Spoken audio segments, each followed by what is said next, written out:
So like I said before, these are going to usually be for excerpts from the Reviewing Network Live show that we do on the other channel.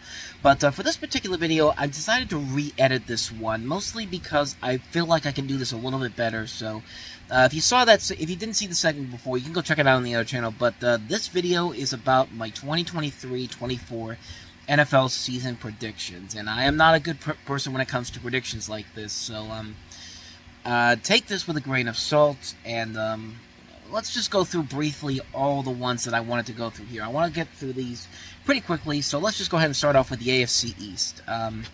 This one, of course, has a lot of big things to talk about. Tua Tagovailoa for the Miami Dolphins is coming back again after the season he had last year where he had multiple concussions. The Buffalo Bills trying to rebound after what happened last year with DeMar Hamlin and the fact that they were looking like one of the hottest teams in the league until that happened, and then they lose to Cincinnati in the divisional round. New England, nobody really knows what's going on with them. Mac Jones, will he be the quarterback there for the future, or will Bill Belichick be there after 2023?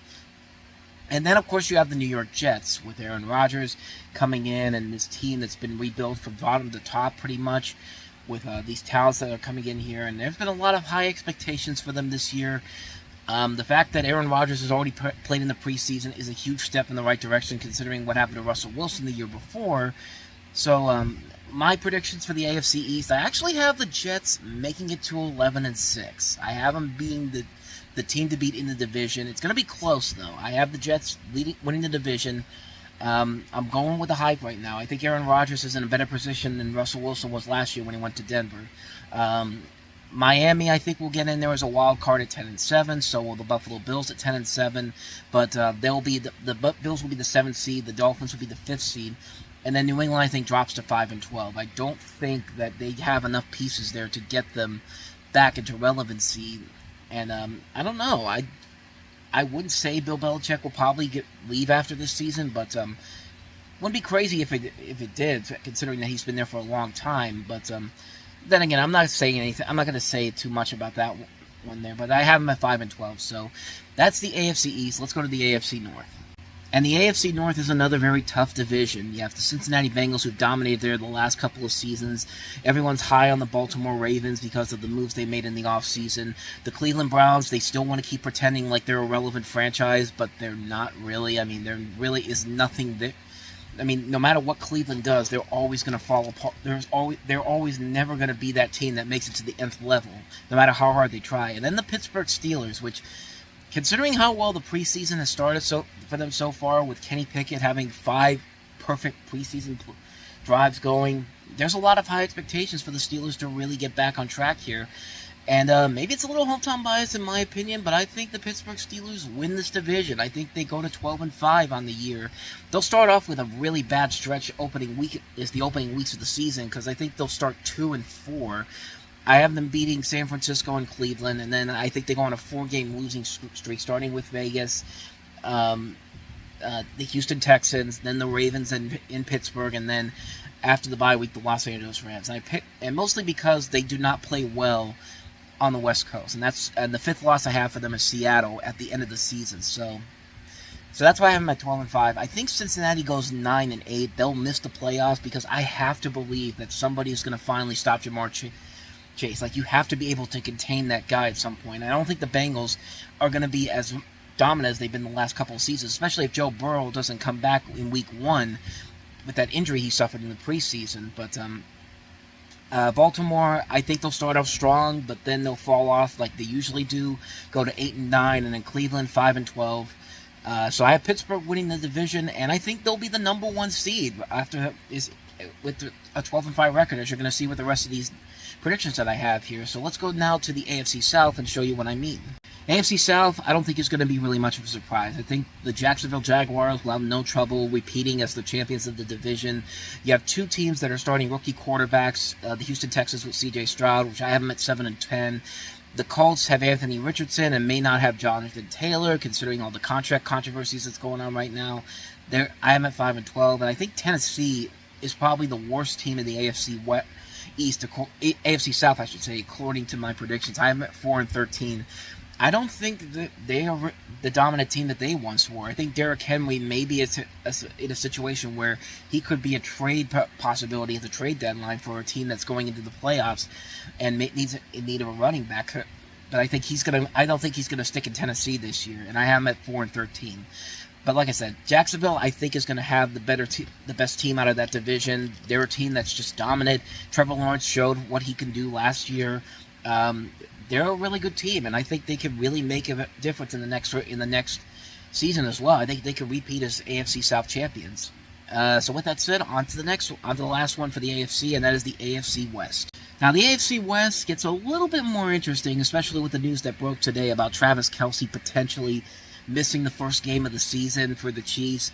The Chiefs overall, I think, are a team that will stay in the AFC West division lead for much of the season. I wouldn't be surprised if they actually won the division this year, again at 11-6. I have the Denver Broncos coming in there at 10-7 as the 6th seed in the playoff picture. I think they will get better with Russell Wilson coming back, with Russell Wilson having a better coach position with Sean Payton. I think Sean Payton is a much better coach than Nathaniel Hackett for obvious reasons, and I think he'll straighten this team up. I think they will make it into the playoffs as the 6th seed. The Raiders, it'll be close. This will be a close division. The Raiders and the Chargers, I have both at 8-9. The Chargers, I just don't think are that good of a team. I think they're not as good of a team as everyone thinks they are. Justin Herbert's a great quarterback, but unfortunately he's got Brandon Staley as a head coach, and he went to the Chargers instead of a team that actually doesn't choke when it needs to and when it matters the most. So that's why I don't think that they'll be doing pretty well there. But yeah, I have Kansas City at 11-6, and I have the Broncos at 10-7 making the playoffs.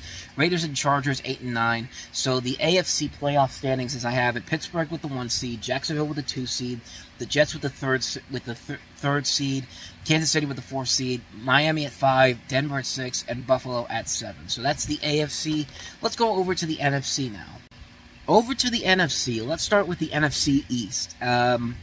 I have the New York Giants is rebounding after what they did last year under Brian Daboll. I think they're a much improved team. I think they're going to win this division. I think it's going to be pretty close between them and the Philadelphia Eagles. The Philadelphia Eagles, I still think, make the playoffs. I don't think they'll have the dominant team that they had last year, but their offense should be pretty good regardless. I think the New York Giants will win at 12-5. They'll win the NFC East, and then Philadelphia will be one of the wild card teams at 11-6. Washington, I think, will be a much improved team with Sam Howell, and just the atmosphere there much better now that Dan Snyder is gone at 8-9. The Cowboys, I see, as the odd man out. You took Ezekiel Elliott out of the picture, a big piece of that offense.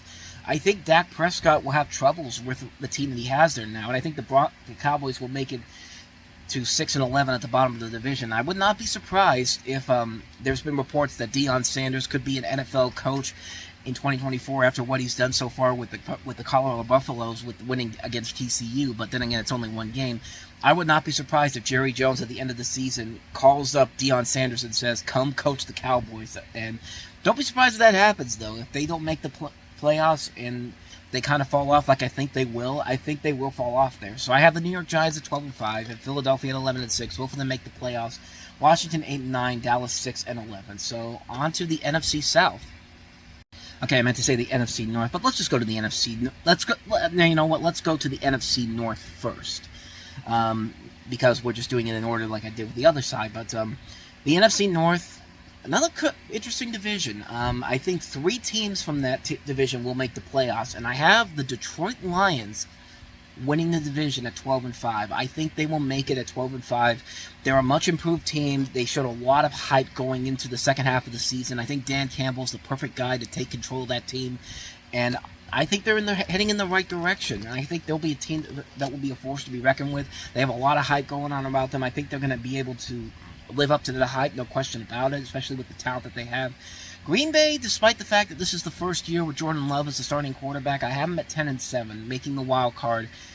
I think they'll still be pretty good with him coming in there. He's been in the system long enough to know how it works. So I wouldn't be surprised if he makes the playoffs in his first year as the starter. And Justin Fields, I think he'll make his first playoff appearance with the Chicago Bears at 10-7. I think they're a much improved team as well.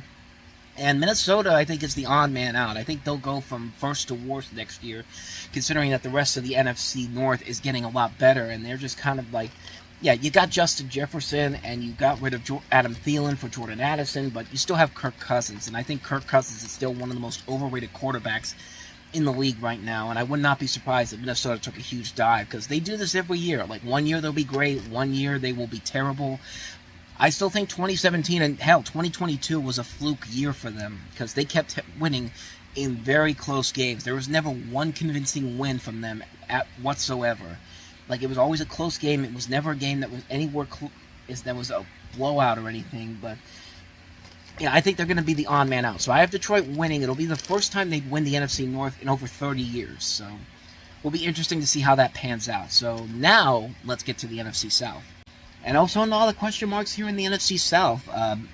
The New Orleans Saints, I have them winning the division at 10-7. Of course, they got Derek Carr as the quarterback. I think they're going to be a much improved team, and I think Derek Carr will lead the way on that front. And the rest of the division is not really that strong either. Even though Tampa Bay, I have them at 8-9. I think Baker Mayfield will do just fine there. I don't think it'll be enough though to really get them back to the playoffs in that sense. 6-11 for the Carolina Panthers, the first year under the number 1 pick Bryce Young. He'll have some big wins, I think, at some point in the season that will make him kind of stand up. Have people give high hopes for him the season to come, but I don't think it's going to be enough to get them into the playoffs this year. And Atlanta, they have a good team, but it's the Atlanta Falcons. They're kind of like the Cleveland Browns. They're always going to find a way to lose games that they should easily win. I mean, even though they've got some top talents with Bijan Robinson, Kyle Pitts, Drake London, much improved defense, that quarterback situation I don't think is going to be enough. And I don't think Arthur Smith is really that good of a coach to begin with. So it would not surprise me if the Atlanta Falcons fall off the map on here. They go to 5-12. So I have New Orleans winning the division. Let's wrap it up with the NFC West. And lastly, with the NFC West, we have San Francisco. I think that they'll win the division, but I think their quarterback situation is still really, really murky. I think they made a big mistake on trading Trey Lance, because everyone looks at Brock Purdy and thinks he has that great year last year. He's surely going to repeat himself again this year. I don't think Brock Purdy's that good of a quarterback. I think the 49ers just got lucky because the rest of their team is stacked. They have Christian McCaffrey. They have an offense that includes Deebo Samuel and George Kittle. They have a top defense with one of the best linebackers in the game with Nick Bosa, who may not play this week, pending whether or not they get a contract extension, which I wouldn't be surprised if he does at this point, because why not? But the only thing wrong with the 49ers is that the quarterback situation is not that good. I don't trust Brock Purdy, nor do I really trust Sam Darnold to have another resurgence, because I mean, he went to Carolina for his resurgence, and that didn't work out well. So what makes them think it's going to work in San Francisco? I mean, it just doesn't make any sense. Like I said, I don't think Brock Purdy is that good of a quarterback. I mean, I think he just got lucky in the second half of the season because he had so much talent around him, where he didn't really have to do all that much. So I'm not ready to believe that Brock Purdy is the future of the 49ers. I think they will win the division, but I don't know if it's going to be enough to get them going as much as they back to an NFC Championship game like it's had the last couple of years. Seattle, I have them at 10-7. They were much improved last year with Geno Smith. I think they'll barely miss the playoffs in this one. The Rams, 8-9. Cooper Kupp we don't know if he's going to be playing at the first couple games of the season. So already that's kind of a damper on the Rams' season. So I have them at 8-9. The Arizona Cardinals, I think, are going to be the team that eventually will trade up for Caleb Williams and send Kyler Murray elsewhere. I have them going 6-11. I think they'll get those wins at the latter half of the season when Kyler Murray is back in the picture. And he's basically in a situation where he has to prove to other teams that, hey, I'm the real deal, and if Arizona doesn't give me a chance, you got to give me a chance as well. So, but I have them at 6-11. I thought I was going to have them as the worst team in get the number 1 overall pick, but I don't know. I think Arizona might just try to tank for Caleb Williams, and just, again, another team that has a quarterback situation that really needs to be addressed and fixed pretty quickly. But it's not going to help them in this case here. So the Arizona Cardinals at 6-11. So like I said, the 49ers win that division. Recapping the NFC playoff picture, I have the Giants as the number one pick, the New York Giants as the number 1 seed. That's what I'm trying to say. The Detroit Lions as the number 2 seed, the New Orleans Saints as the number 3 seed, the San Francisco 49ers as the 4 seed, Philadelphia as the 5 seed, Green Bay as the 6 seed, and Chicago as the 7 seed. Now watch me be completely wrong on every single thing, and the same teams that won last year will be back in this. These divisions in the playoffs next year. Just watch that happen. But so there you go. Those are my predictions going into the start of the NFL season, which starts tomorrow on Thursday. So yeah, I'll see you guys for the next video.